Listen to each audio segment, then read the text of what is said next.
habíamos prometido, tanto Mozart como nosotros, aquí tenemos al ingeniero Ángel Segura Soto, que es el director de la Oficina Técnica del Transporte Terrestre, la OTTT.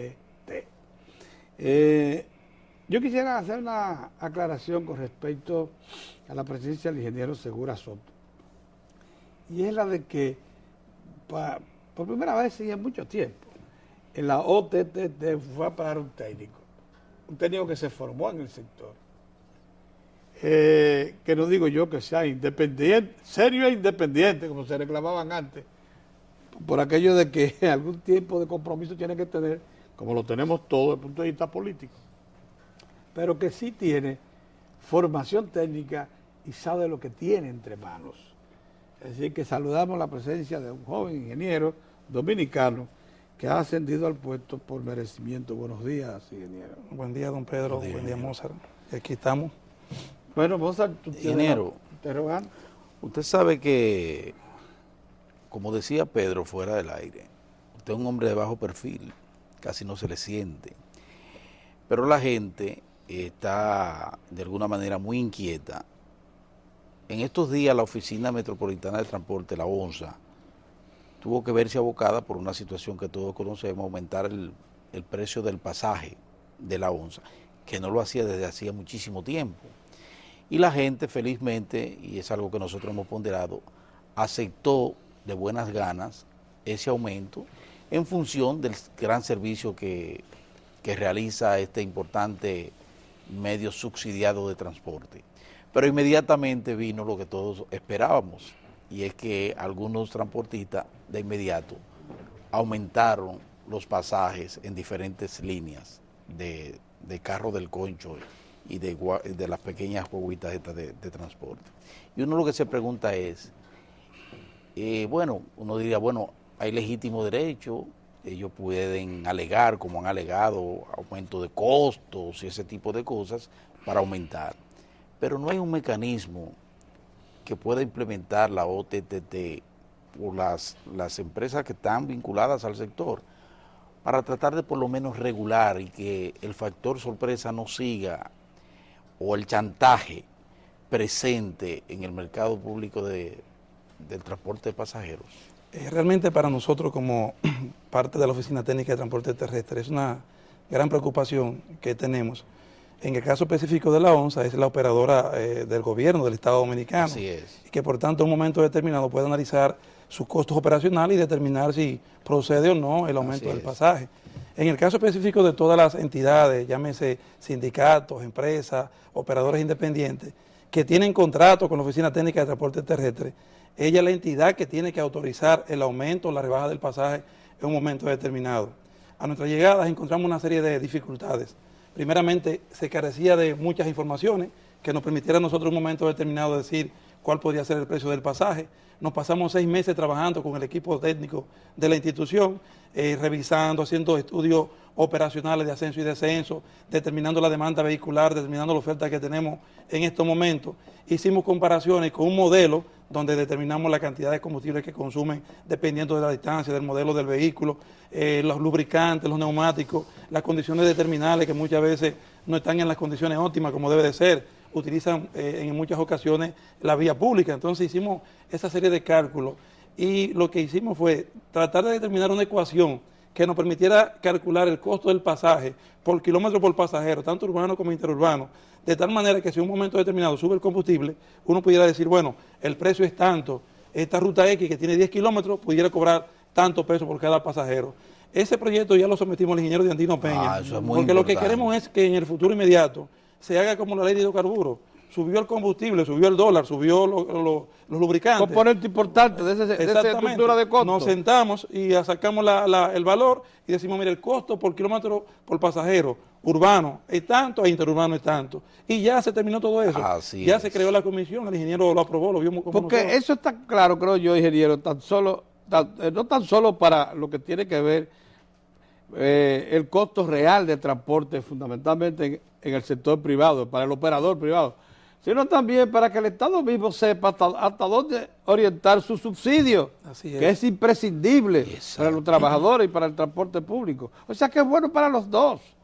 Es un dato interesante porque nos permitirá a nosotros, si en un momento determinado, la tarifa que están cobrando en estos momentos es real y no haya necesidad de que el Estado tenga que estar dando subsidios como lo viven pidiendo constantemente.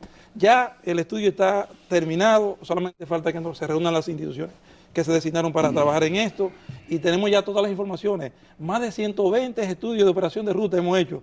De la más importante, determinamos la cantidad de unidades que deben tener, cuál es el costo real que deben cobrar.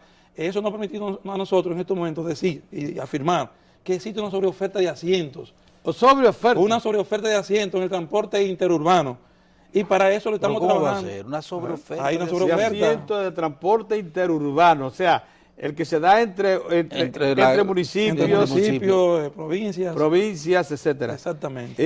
Y o ese sea, cuando fenómeno uno ve tan esos extraño. autobuses bien dotados de las empresas privadas, es porque ciertamente eso ha sido un negocio que en este momento se está sobreexplotando.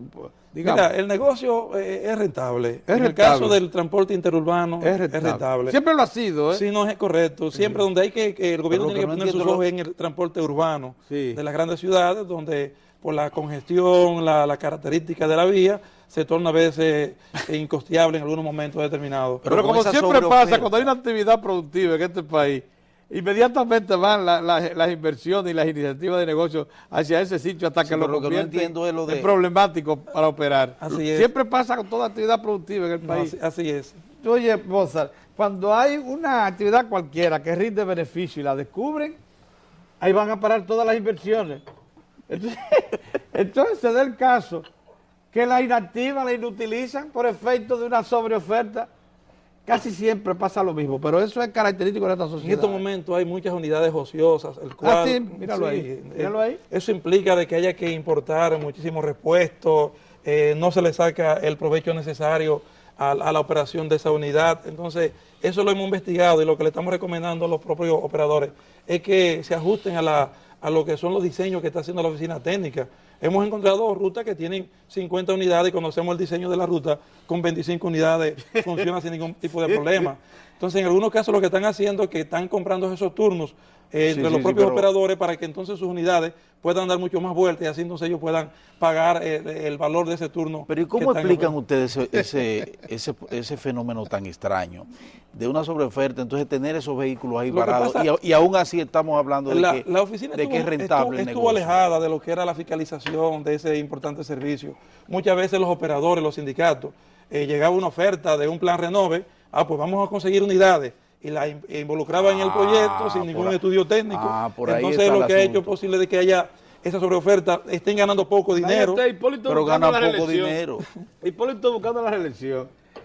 Colocó el banco, le abrió las puertas al banco de reserva para que todo el mundo fuera a buscar dinero ahí.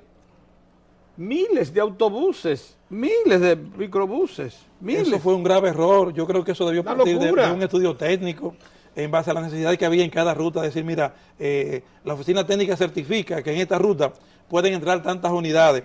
Entonces, también se ha producido un negocio y es que los propios operadores, como venden los turnos, incrementan la oferta de asientos sin un estudio previo. Entonces, lo que en estos momentos estamos haciendo nosotros es haciendo las revisiones del lugar y hasta buscando la integración de los Venden propios. los turnos. Así es. Tú encuentras rutas que por un turno, para tener una unidad en esa ruta, tú tienes que pagar hasta 1,5 millones, hasta 2 millones de pesos. Son un verdadero negocio. Tú estás oyendo, ¿no? Pero por eso es que matan. Por eso es que andan armados. Pero oiga, Porque eso es un dinero. No, eso es así. Pero eso no debe ser. En estos momentos estamos trabajando, incluso algo que me ha ayudado bastante en mi gestión, son unos cursos de gestión de empresas de transporte que le estamos dando a los operadores. Y ellos están entendiendo ya el negocio. Y dicen, pero venga, que yo estaba perdido en esto. No. Y lo que están haciendo en algunos casos es comprando los propios turnos que se generan en la ruta y tratando de que no aumente la cantidad de asientos y mejorando las unidades. Están haciendo inversiones en comprar nuevas unidades, dar un mejor trato al cliente. Ellos están entendiendo este proceso porque ya comprenden de cómo debe manejarse la operación de una ruta de transporte. Son personas que, choferes, iniciaron en el negocio, por alguna razón política consiguieron 5 unidades y hoy son grandes empresarios, pero tienen el capital y no saben manejarlo. Entonces lo que estamos es capacitándolo para eso, para que aprendan a manejar ese capital. la escuela que formó la OPREP y que La N Vial. Vial, me dice que ha tenido un efecto notable en ese Así sentido. han pasado muchos choferes a formarse. Ahí también estamos haciendo un trabajo colateral de apoyo en aquellos lugares donde no puede llegar la N Vial.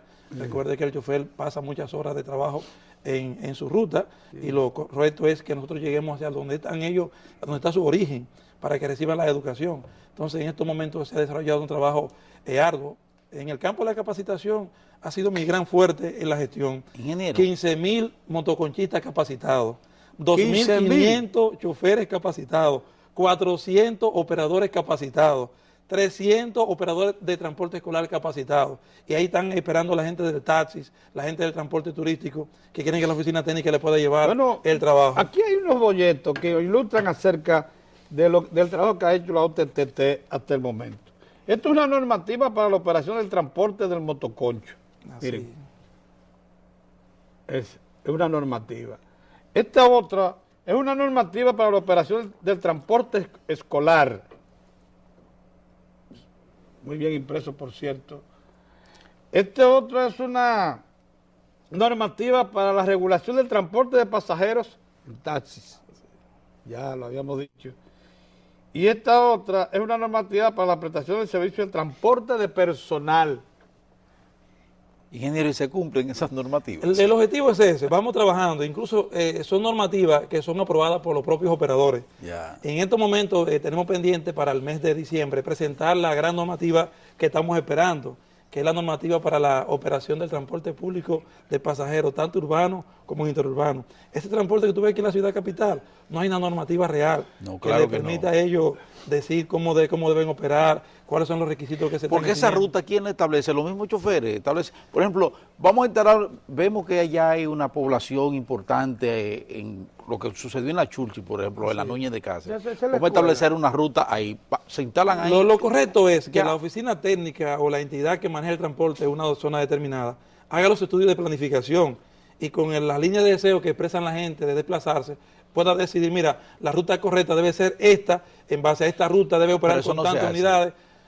Se hace en algunos casos, pero en la gran mayoría impera la necesidad y la improvisación de que aparece el operador, contrata las unidades, pone la ruta en ejecución y después que va la autoridad entonces a tratar de ver qué solución puede buscar. El motoconcho es una realidad, Sí. forma parte de nuestra estructura económica y social, de nuestro nivel de desarrollo económico-social. O sea, ustedes están viviendo con el motoconcho y lo que lo están es regulando, Correcto. sometiendo a disciplina, tratando de introducir la educación para que sepan usar. Por ejemplo, esa es una actividad en la escuela.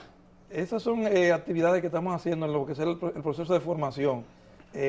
Yo soy instructor en la capacitación de los operadores. Claro, claro. Ahí me corresponde dar el tema de administración para empresas de transporte. Yo lo que trato de la técnica administrativa, ajustar a lo que es una empresa de transporte. Bueno. Y le explico a ellos el fracaso del modelo que ellos están utilizando en estos momentos al modelo que nosotros entendemos que debe operar a través de una empresa, a través de una cooperativa o de un operador independiente que tenga las condiciones reales para mantener el negocio. Se han dado ya 8 cursos a nivel nacional, 2 en Bávaro, 1 en Puerto Plata, 2 en Santiago, 1 en Barahona, 2 en la capital, y han pasado una cantidad de operadores que dicen, oye, estoy entendiendo el negocio, ya yo sé por qué estoy aquí, ya estoy entendiendo por qué estoy perdiendo dinero, porque realmente hay personas que están perdiendo. Es decir, tener una unidad costosa que pueda dar una sola vuelta al día, que no pueda cubrir los costos operacionales, eso significa pérdida para ellos. Entonces, lo que estamos tratando nosotros es que ellos entiendan el negocio que debe operar, cómo debe funcionar, para que entonces el país pueda tener un transporte sostenible, un transporte eficiente, que la gente pueda pagar un precio justo y no pagar lo que están sea haciendo. seguro y haga menos daño al ambiente. Esas dos cosas se consiguen. El lema de nosotros, hacia un transporte sostenible. Sostenible. Exactamente. Pero la sostenibilidad del transporte también viene dado por una coherencia y una relación como debe ser de las instituciones, porque a veces uno ve contradicciones entre unas y otras. ¿Cómo está eso de definir las funciones de cada una? Porque a veces uno ve a OTT enfrentada con AMET o AMET enfrentada con ONSO, la otra con la otra. Entonces, ¿cómo se generó una contradicción en estos días? Resulta que el transporte público del Gran Santo Domingo, Distrito Nacional y la provincia de Santo Domingo, por una incompetencia de la OTT en un momento determinado, se la pasaron a la Autoridad Metropolitana de Transporte. Se generó un conflicto, que fue el caso de la Ortega y Gasset, que generó un titular en el Nacional y un editorial en Diario Libre. Inmediatamente yo traté de que se interviniera en ese caso, debido a que ellos aumentaron el pasaje sin ninguna autorización de la oficina competente en esa área. Entonces entendí que era prudente de que nosotros procediéramos a hacer alguna presión con esa ruta. Resulta que la ruta no la manejo yo, la maneja Ahmed en el Gran Santo Domingo. Ah, caray. Entonces se genera una serie de contradicciones en ese sentido, pero la oficina técnica es la que por decreto... La ruta la maneja Ahmed. La ruta del Gran Santo Domingo son reguladas por la Autoridad Metropolitana de Transporte. Las rutas. Todo el país, enteras. exceptuando... Tanto los corredores como los alimentadores. Así todo. es, toda le corresponde a la Autoridad Metropolitana de Transporte. La OTT tiene incidencia a nivel nacional, exceptuando el Gran Santo Domingo, que lo perdió por esa situación, y el área urbana de Santiago. Después nosotros toda la ruta a nivel nacional. Pero ¿cuál es la lógica de que se les dé esas dos partes a la ¿Cuál es la lógica de eso? Fue al surgimiento de la Autoridad Metropolitana en el Gran Santo Domingo, se a entendió, buscarle algo que hacer. se quiso darlo en aquel momento, pero ya se está tratando, incluso puedo anunciar aquí de que el Código de Tránsito y Transporte está bastante avanzado.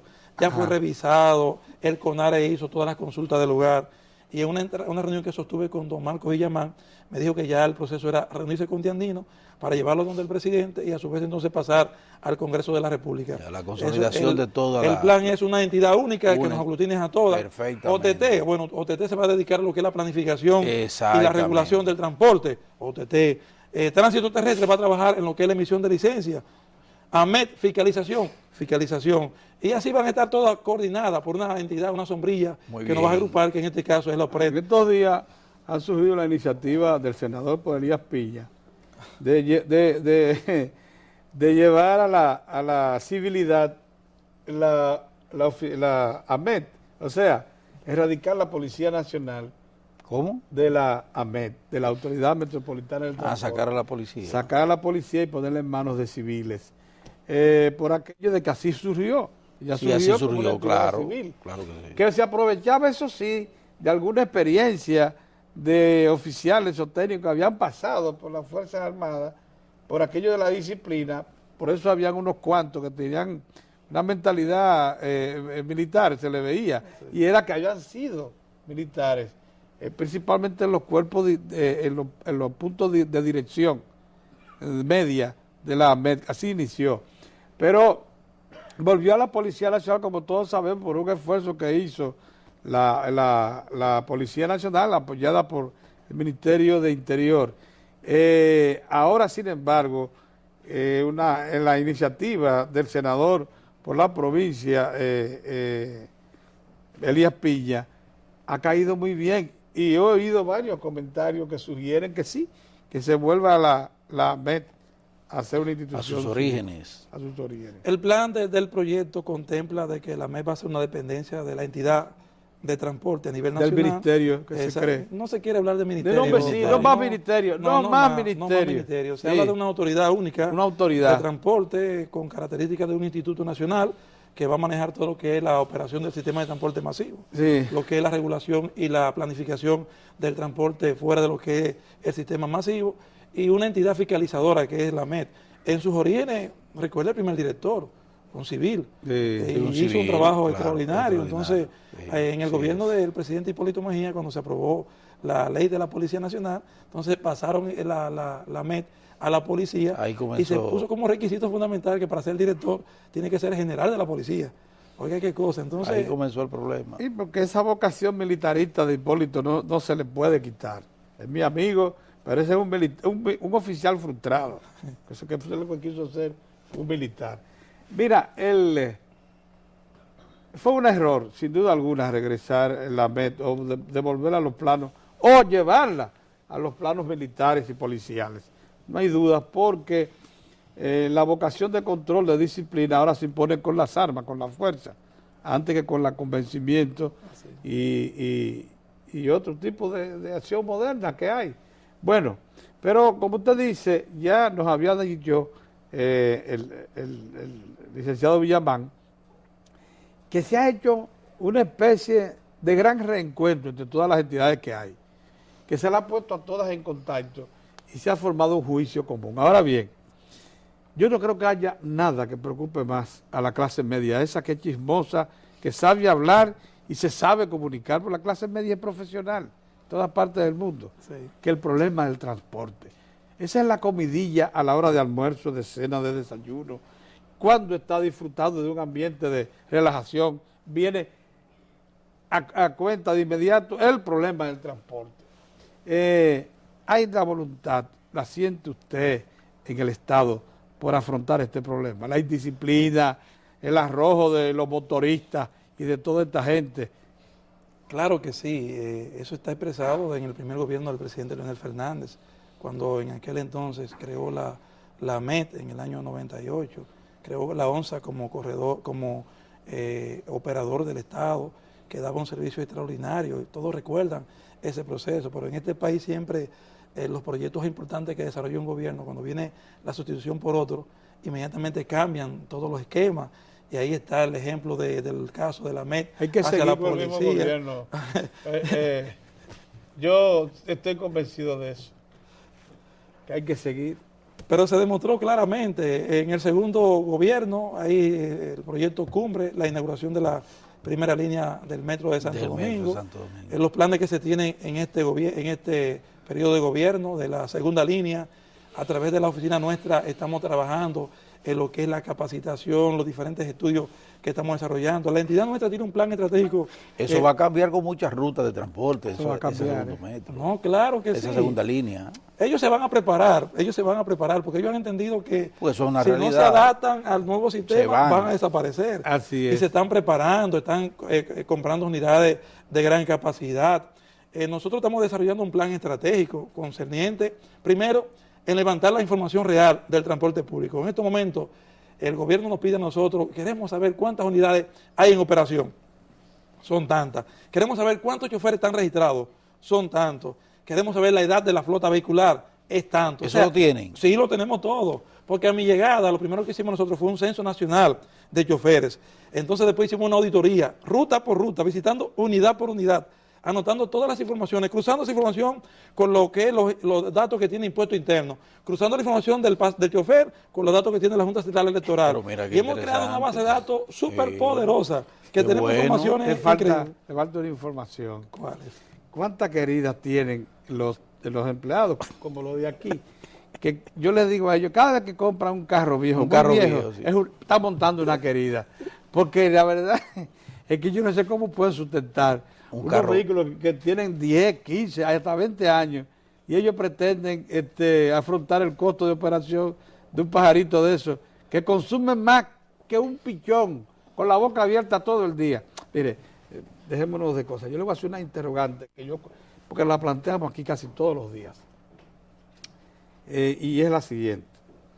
El Estado en la República Dominicana, que facilitar un transporte colectivo masivo, porque aquí, a diferencia de cualquier otra nación de América Latina, el transporte consume entre el 20 al 25% del presupuesto Así es. de un salario mínimo, Sí. Así es. de clase media hacia abajo. Eso es criminal, porque usted no puede el 25% de su salario dedicarlo solamente a transportarse al lugar de trabajo, porque ya, ¿qué le queda? Hay personas que no aceptan el empleo cuando se ven en esas condiciones, que tienen que pagar Por el entre transporte, 20, claro. Por el transporte. Por el Así transporte, es. bien, ingeniero, pero viene la pregunta clave. El Estado hizo conciencia de eso. ¿Ustedes creen que por casualidad, saben qué tiempo se funda la Oficina para el Reordenamiento del Transporte? En el interregno del 1900, del 2004, en ese interregno estaba claro el presidente Fernández, o sea, y por eso pues, la gente se sorprende con el decreto aquel que crea la OPREP y con Andino Peña, que la gente le buscaba otro puesto, no, el presidente lo quería ir. ¿Por qué? Porque hay que facilitar una solución de transporte colectivo masiva, como es el metro. Porque el metro es el único que te puede mantener centenares de miles de personas transitando seguras, limpias y a tiempo. Y a bajo costo si lo paga el Estado. Bien. Ahora la pregunta...